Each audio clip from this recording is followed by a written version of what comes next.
Well, thank you first of all for having me. You know, the oil industry as it stands now currently has a very big room for, technology to come in as it is.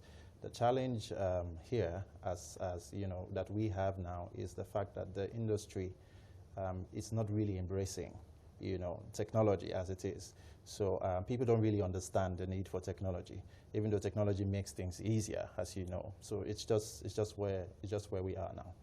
So, generally speaking, when you ask for review of to what extent the Nigerian oil industry is welcoming, what you get is it's an opaque industry. People are asking for access all the time. So to what extent do you think the door will be open to embrace technological innovations?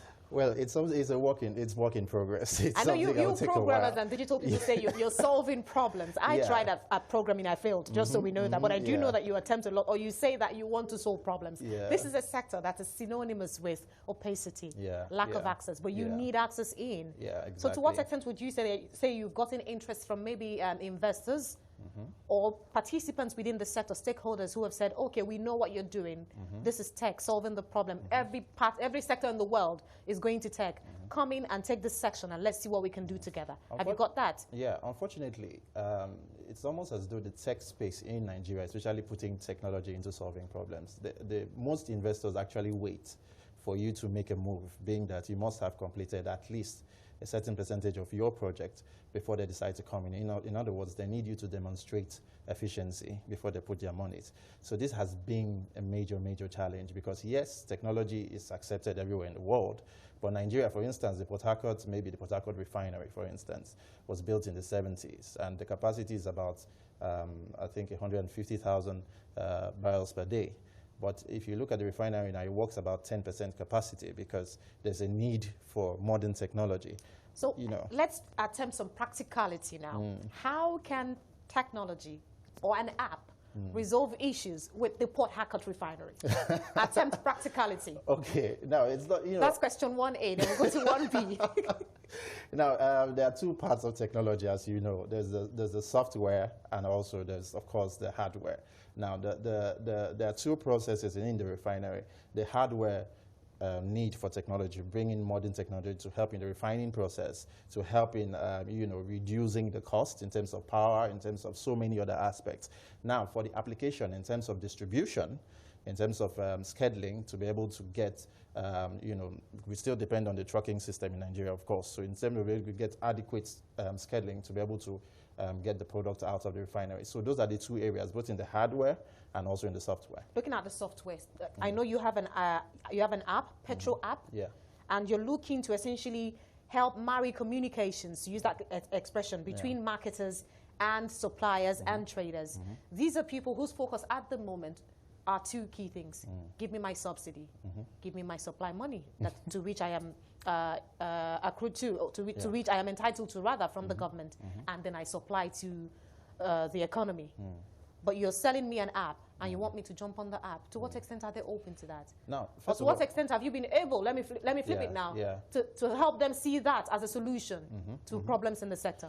Okay, first of all, the Petrol app is working in several stages. Stage one is where we are, which is, first of all, actually giving the application to the ordinary marketer, the ground marketer, who is poised with the challenge of going to load his product from the depot, and most of the time, they're unable to get good schedule.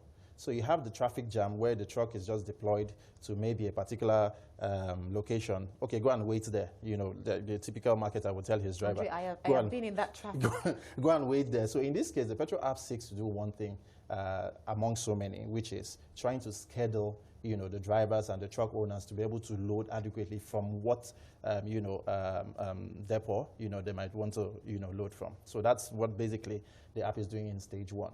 Stage two, we are about to talk to a lot of the major marketers, the owners of the depots, the guys who actually import the products and put them in the depot, so that we'll be able to have proper scheduling as to what amount of products you have left, because sometimes people blindly go to wait in a particular depot without knowing that the product actually has finished. So there have to be a proper scheduling system. So that's what we seek to do. In terms of leveraging on Petrol app as a tech innovation, now we're still at stage one, where we seek to get information from the stakeholders onto the app. Yeah, that's where we are now.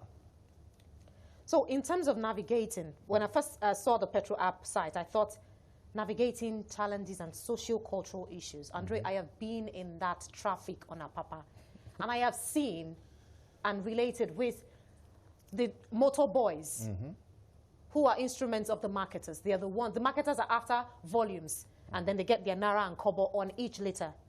But the motor boys are the one inside the trucks waiting for days in that queue. How do you get them to embrace this app? Well, given their level of education most of the time. Well, I'll say kudos to the banks, first of all, because we thought before now that, okay, of course you know that there are so many smartphones now in Nigeria, because every application is embedded in a smartphone these days. So there are so many smartphones, and the banks have been able to at least educate, most of these boys you put in that category, and they need to be able to transfer money using a simple bank application. So what we did was to modify and simplify the application so that even an uneducated person can simply see a simple, this is a depot, load from there, and what have you. Now, the challenge of the traffic jam you talked about in Apapa, for instance, is not just entirely on an application to solve the whole problem, because we have also involved the stakeholders like the Nigerian Road Safety Commission and the rest of them. During the launch when we had it last month, we were able to engage them, to be able to work with them closely, so that when these schedules from these depots are given to them, so they were able to enforce, to allow these guys stay in line and also go to load where they have to load from. So it's a system, it's a practice that will have to be adopted over time, then it will solve the problem. It's nothing magical, it's not rocket science. It has to be according to plan. André, good luck with your communications with stakeholders in Nigeria's oil sector. Thank you for your time on the show. Yeah. André Anthony Bassey is Managing Director of Axiom Tech and co-founder of PETROAPP.